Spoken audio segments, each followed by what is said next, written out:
So we have some important news in the challenge against the ATF's pistol brace rule.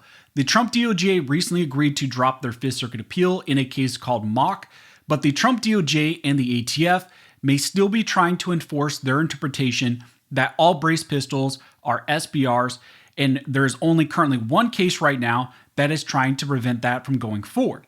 So let's break down what is happening in this critical case. Now, before we jump into this video, if you guys want to support the channel, one of the best ways to do that is simply to subscribe. Also, you can click on the notification bell and turn on all notifications because that helps to ensure that YouTube will send you these videos once I release them. As I mentioned in the intro, in this video, we have some important news in the battle against the ATF and the prior administration's regulations and new rulemaking that tried to make all brace pistols as SBRs. The Trump DOJ recently stipulated to the Fifth Circuit that they have agreed to drop the active appeal on the whole pistol brace issue, that is now moot, and that they would not enforce the prior administration's interpretation of braced pistols as SBRs, and essentially that they would let the prior nationwide vacature by Judge O'Connor, placing restrictions on the pistol brace rule, they would let that nationwide vacature go into place. The Trump DOJ decided to settle and dissolve the appeal in the Fifth Circuit, and now that decision by the DOJ to drop the mock lawsuit is impacting even more pistol brace cases. Recently, multiple pistol brace lawsuits that were launched in response to what the Biden administration did have been dropped and settled as moot. But now a third case filed by GOA and the state of Texas is essentially asking for the court there to not moot their challenge, to not dismiss it, but instead to allow it to go forward.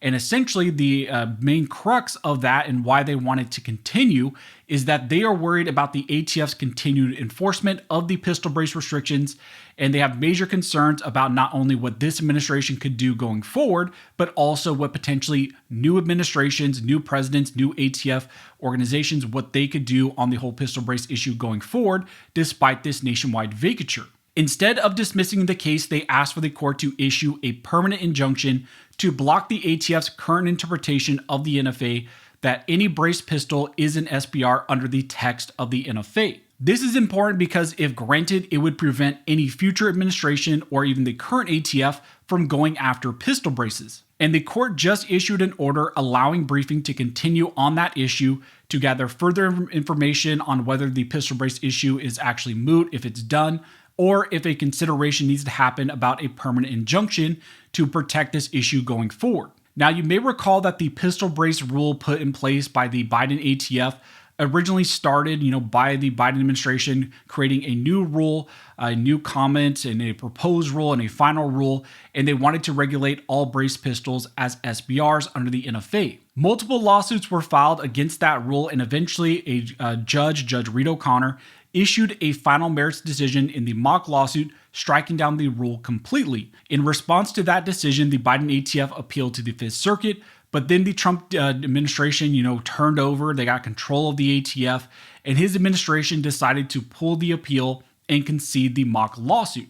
So in the mock challenge, the ATF agreed that Judge O'Connor's prior nationwide vacature of the rule will now go into full effect, and it will impact everyone nationwide, and that would now be kind of the law of the land. And the ATF conceded that the pistol brace rule is now vacated. After that, multiple challenges were settled by the ATF, agreeing that the lawsuits were now moot because the ATF agreed that the rule put in place by the Biden administration was now vacated. Now, one thing that I've been pointing out is that there are some long game implications to these decisions to essentially agree and drop these cases.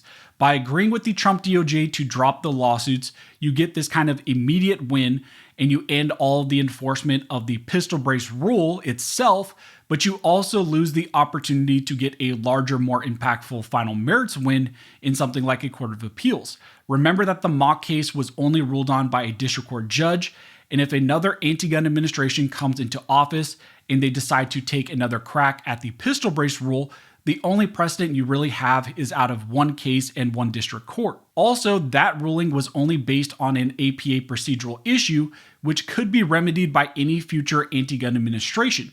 It also does not prevent the current or future ATF from saying they can regulate pistol braces purely based on the NFA's statutory language. That is where we currently have a big issue. There have been situations where the ATF tried to enforce their interpretation of brace pistols being SBRs even after the pistol brace rule was struck down with the nationwide vacatur, and potentially even after the Trump DOJ admitted that the rule is no longer enforceable. And that is now being brought up by GOA and the state of Texas in their challenge against the ATF and the pistol brace rule.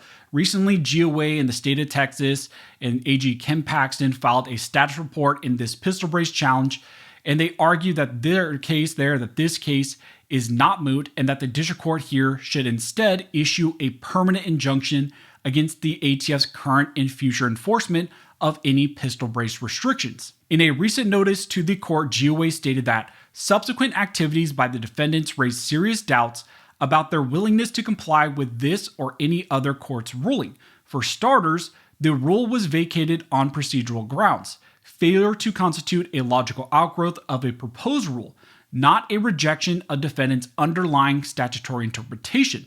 And without injunctive relief, defendants are in a position to simulate enforcement of the rule merely by reference to the underlying statutory scheme defining NFA-registered firearms. Thus, without a permanent injunction, the risk to the plaintiffs caused by defendants' flawed legal theories remains. So what GOA and Texas are pointing out in this pistol brace case is that the ATF may still be trying to do something sneaky with the whole pistol brace issue. The ATF has agreed to drop some of these lawsuits, and they agreed to not enforce the Biden administration's pistol brace rule, but they may still intend to enforce the restrictions on brace pistols just purely on the subjective interpretation of the NFA statutory text. And currently, nothing stops the Trump administration from doing something like that, and it definitely doesn't stop any future administration from trying to do something similar or even try to put in place a new rule. Because of that, GOA and Texas argue that their case should not be found moot, but instead move forward to determine what the future intent of the ATF is on this issue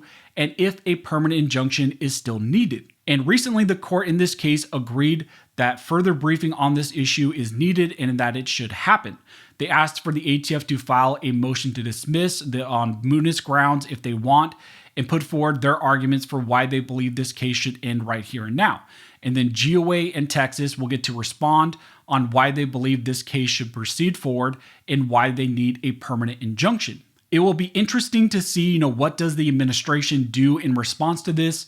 This will also be telling and ultimately maybe will reveal what the administration actually believes about pistol braces and how they want to treat them going forward. So that's what's currently happening in this critical pistol brace challenge. Now we will wait to see what does the Trump ATF say in response to this case. What is their position currently on pistol braces and what do they believe they can still do?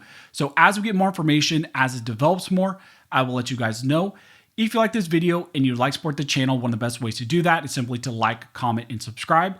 All those things help to fuel the algorithm, and it just tells the algorithm that you appreciate this type of 2A content and it should share it to more people. But as always, thank you so much for all of your support. And never forget, this nation was built by armed scholars, and this nation will be maintained by armed scholars.